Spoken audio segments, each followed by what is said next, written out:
Good morning students, I am Aruna Sandhu, your social science teacher. Today I am teaching you class 10th political science chapter 1 power sharing. First of all, overview of this chapter. With this chapter we resume the tour of democracy that we started last year.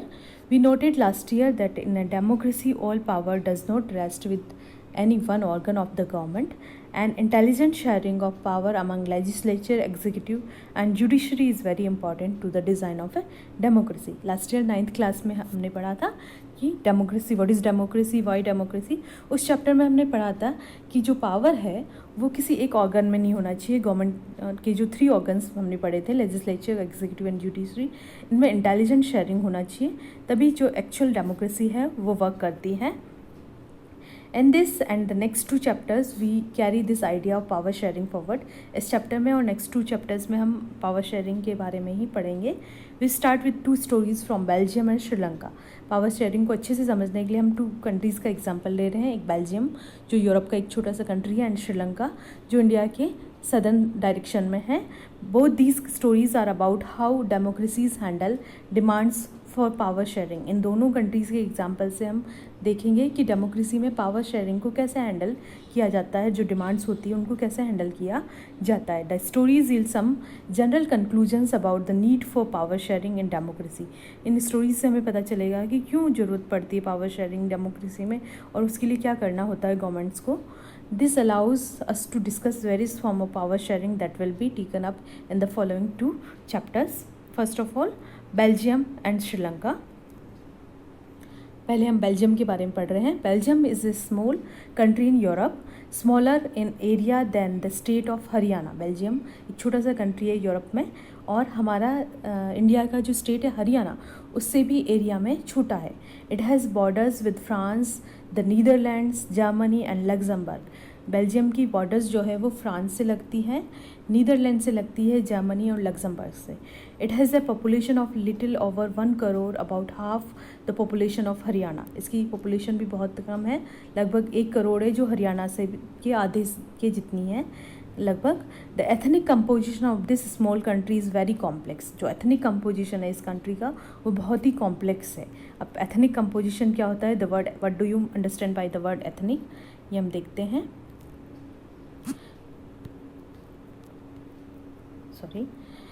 A social division based on shared culture. जो social division है वो किस base पे होता है, culture के sharing के base पे. People belonging to the same ethnic group believe in their common descent. जो सेम एथनिक ग्रुप से बिलोंग करते हैं लोग, उनके डिसेंट पूर्वज जो होते हैं वो सेम होते हैं. Because of similarities of physical type और ऑफ कल्चर, और बोथ उनकी में सिमिलरिटीज़ होती है फिज़िकल टाइप से या कल्चर से, या दोनों तरह से सिमिलरिटीज़ हो सकती है. They need not always have the same religion और नेशनलिटी. जो सेम एथनिक ग्रुप से हो ज़रूरी नहीं है कि वो एक ही रिलीजन से बिलोंग करते हो या सेम नेशनलिटी से बिलोंग करते हो, ये ज़रूरी नहीं है. उनका कल्चर सेम होता है, नेशन या रिलीजन सेम होना ज़रूरी नहीं है. जैसे कि जो मुस्लिम मान लिया, उनका कल्चर सेम है, रिलीजन सेम है, बट सारे वर्ल्ड के मुस्लिम जो है वो एक नेशन तो नहीं है. इंडिया में भी है, पाकिस्तान में भी है, जो गल्फ़ कंट्रीज़ है वहाँ पे भी है. ऐसे ही क्रिश्चियंस जो है उनका भी कल्चर सेम होता है, रिलीजन सेम है, पर नेशंस अलग अलग है. तो इस तरीके से जो उनका कल्चर सेम हो ज़रूरी नहीं है कि उनकी नेशनलिटी सेम हो या रिलीजन सेम हो. ऐसे ही हमारे इंडिया में जो एक एरिया में जो लोग रहते हैं उनका कल्चर लगभग सेम होता है, बट ज़रूरी नहीं है कि उनकी नेशनलिटी सेम हो या उनका रिलीजन जो है वो सेम हो. तो ये आपका इंपॉर्टेंट है. What is ethnic composition, what do you understand by ethnic, word ethnic, तो आपको ये सब बताना होगा. अब बेल्जियम का एथनिक कंपोजिशन क्यों कॉम्प्लेक्स है हम देखेंगे.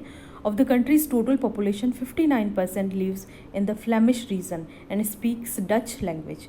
जो कंट्री के 59% लोग हैं वो फ्लेमिश रीजन में रहते हैं और क्या बोलते हैं, डच लैंग्वेज बोलते हैं. अब ये बेल्जियम का आपके मैप है, एंड दिस इज़ ये आपका बेल्जियम का मैप है पूरा, और ये जो येलो में दिखाया है ये फ्लेमिश रीजन है, और यहाँ के लोग जो है वो डच बोलते हैं. ये आपके देखिए येलो में फ्लेमिश डच स्पीकिंग पीपल्स है ये. And another 40% people live in Wallonia region and speak French. Remaining 1% of the Belgians speak German. अब ये नीचे जो आपका है ये वाला वेलोनिया रीजन है, और यहाँ पे जो लोग हैं वो 40% जो है वो फ्रेंच बोलते हैं, और जो रेस्ट 1% ये जर्मन स्पीकिंग पीपल्स है। ये देखिए आपका ये जर्मन स्पीकिंग पीपल और ये वेलन फ्रेंच स्पीकिंग। और जो ये छोटा सा ऑरेंज में दिखाया है ये ब्रुसेल्स है, कैपिटल रीजन है। यहाँ का जो एथनिक कंपोजिशन है वो और अलग है। देखिए 80% in the capital city Brussels 80% people speak French while 20% are Dutch speaking. Country का अपोजिट, कंट्री में क्या था 59% लोग जो है फ्रेंच स्पीकिंग डच स्पीकिंग थे, और 40% फ्रेंच स्पीकिंग, यानी फ्रेंच स्पीकिंग पीपल माइनॉरिटी में थे और डच स्पीकिंग मेजॉरिटी में थे।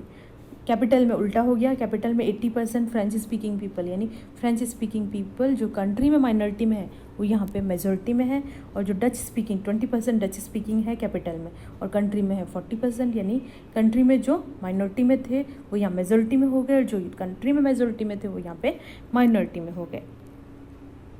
The minority French speaking community was relatively rich and powerful. जो 40% लोग ही फ्रेंच बोलते हैं ना यहाँ पे इसमें पूरे कंट्री में, तो माइनॉरिटी में है, तो वो लोग क्या है, रिच है, पावरफुल है। This was represented by the Dutch speaking community who got the benefit of economic development and education much later. जो डच स्पीकिंग पीपल है वो इनसे पावर में कम है, पावरफुल कम है, तो क्योंकि उनको एजुकेशन और बाकी फैसिलिटीज़ जो लेट मिली थी, तो इसलिए वो उनका अपोज भी करते हैं। This led to tension between the Dutch speaking and French speaking communities during the 1950s and 1960s।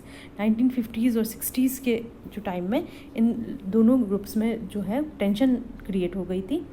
The tension between the two communities was more acute in Brussels. Brussels में ये टेंशन ज़्यादा हो गई। Brussels presented a special problem. The Dutch-speaking people constituted a majority in the country. हमने पढ़ा कहाँ Flemish region में रहते हैं डच स्पीकिंग पीपल, 59% ये है पूरे कंट्री का, यानी मेजोरिटी में है, but A minority in the capital. पर ब्रुसेल्स में ये लोग कम है, 20% ही है, ये देखा हमने। तो ये देखिए 20% ही है कैपिटल में, तो ये माइनॉरिटी में है, तो पूरे कंट्री में तो मेजॉरिटी में है Dutch speaking people, but capital में माइनॉरिटी में है, तो ये बहुत ज़्यादा टेंशन की चीज़ें इनके हो गई। Let us compare this to the situation in another country. अब इससे ही बेल्जियम का हमने देखा, वैसे एक दूसरे कंट्री का हम एग्जांपल ले रहे हैं। Sri Lanka is an island nation. Sri Lanka Asia में है, हमारे इंडिया के साउथ में है। ये आइलैंड नेशन है just a few kilometre off the southern coast of Tamil Nadu. Tamil Nadu हमारे इंडिया का साउथ का स्टेट है, उसकी थोड़ी से ही कुछ ही किलोमीटर दूर में ये सदर्न कोस्ट के कुछ ही किलोमीटर दूर है Sri Lanka. It has about 2 crore people, about the same as in Haryana. इसकी पॉपुलेशन अबाउट 2 करोड़ है, क्योंकि हरियाणा के लगभग बराबर है। Like other Nations in the south Asia region, Sri Lanka has a diverse population. South Asia के मोस्टली जो कंट्रीज़ है वहाँ पे पॉपुलेशन में बहुत ज़्यादा डाइवर्सिटीज़ है, तो ये श्रीलंका में भी है। The major social group are the Sinhala speaker. Sri Lanka में मेजर जो सोशल ग्रुप है, जो कौन सी लैंग्वेज बोलते हैं, सिन्हला बोलते हैं, 74% यानी मेजोरिटी है। एंड द तमिल स्पीकर्स 18%, और तमिल स्पीकिंग पीपल्स कितने हैं, 18% है, यानी ये माइनॉरिटी में है। अमंग तमिल्स देर आर 2 सब ग्रुप्स। अब तमिल स्पीकिंग पीपल्स को भी 2 सब ग्रुप्स में डिवाइड किया गया है। Tamil natives of the country are called Sri Lankan Tamils. जो तमिल स्टार्टिंग से श्रीलंका में रह रहे हैं, नेटिव्स जो हैं उनको श्रीलंकन तमिल्स कहते हैं, ये 13% है। The rest whose forefathers came from India as plantation workers during colonial period are called Indian Tamils. Rest 5% जो है वो तमिल्स हैं, इंडियन तमिल्स कहते हैं। वो लोग हैं जिनकी फोरफादर्स, पूर्वज जो है वो ब्रिटिश टाइम में प्लांटेशन काम करने के लिए यहाँ पे आए थे और यहीं बस गए थे। As you can see from the map, Sri Lankan Tamils are concentrated in the north and the east of the country. Most of the Sinhala speaking people are Buddhist, while most of the Tamils are Hindus और मुस्लिम्स। ये आपका हम map देख रहे हैं, ये श्रीलंका का map है। इसमें ये पूरा श्रीलंका का मैप है। इसमें ये जो ऑरेंज में है ये आपके तमिल्स है, श्रीलंकन तमिल्स। ये देखिए श्रीलंकन तमिल्स ऑरेंज में दिखाया हुआ है। ये पूरा जो येलो वाला है ये आपके सिन्हलीज है, देख लीजिए आप, ज़्यादातर दिख रहा है, मेजोरिटी दिख रहा है। और जो ये ब्राउन में दिख रहा है ये इंडियन तमिल्स है, और जो डॉट्स ब्राउन ये डॉट्स हैं ये सारे मुस्लिम्स हैं। तो ये आपका श्रीलंका का एथनिक कंपोजिशन हमें दिख रहा है। अब हम देख रहे हैं कि जो सिनेला स्पीकिंग पीपल्स है उनका रिलीजन कौन सा है, बुद्धिस्ट है मोस्टली, वाइल जो तमिल है वो हिंदूज़ और मुस्लिम्स दोनों हैं, और जो 7% रेस्ट ऑफ पॉपुलेशन है क्रिश्चियंस है वो या तो तमिल है या सिन्हला है। Just imagine what could happen in situations like this. ऐसी सिचुएशन में क्या हो अगर हम इमेजिन करें। In Belgium Dutch community could take advantage of its numeric majority. Dutch community country में मेजोरिटी में है, और डेमोक्रेसी में क्या होता है, मेजोरिटी ही डिसीजन ले सकती है। तो अगर ऐसा हो तो वो forcefully it's will on the French and German speaking population, अपनी फोर्सफुली चीज़ें फ्रेंच और जर्मन स्पीकिंग पॉपुलेशन जो है उस पर लगा सकती है। This would push the conflict among the communities further. अब एक बार तो डिसीजंस हो सकते हैं, वो फोर्सफुली उन पर चीज़ें डाल भी सकती है, पर ये चीज़ें लंबे समय तक नहीं चल सकती, और फिर क्या होगा, कॉन्फ्लिक्ट्स होंगे उनमें। This could lead to a very messy partition of the country, और उससे क्या होगा कि कंट्री जो डिवाइड हो जाएगी, पार्टीशन हो जाएगा। Both the sides would claim control over Brussels, और दोनों ही जो है फ्रेंच स्पीकिंग और डच स्पीकिंग पीपल्स वो ब्रुसेलस पे अपने पावर के लिए लड़ेंगे। अब Sri Lanka the Sinhala community enjoyed an even bigger majority. Sinhala जो स्पीकिंग पीपल्स हैं उनकी मेजोरिटी 74% लोग हैं वो, and could impose it's will on the entire country, और अपनी जो इच्छा है वो पूरी कंट्री पे लगा सकते हैं मेजोरिटी बेस पे। Now let us look at what happened in both these countries. अब हम देखते हैं कि इन दोनों कंट्रीज़ में क्या होता है, ये हम नेक्स्ट चैप्टर के नेक्स्ट जो पार्ट होगा उसमें पढ़ेंगे।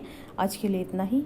You have to make notes of this part and questions करने हैं जो भी इससे रिलेटेड हो। Thank you, have a nice day.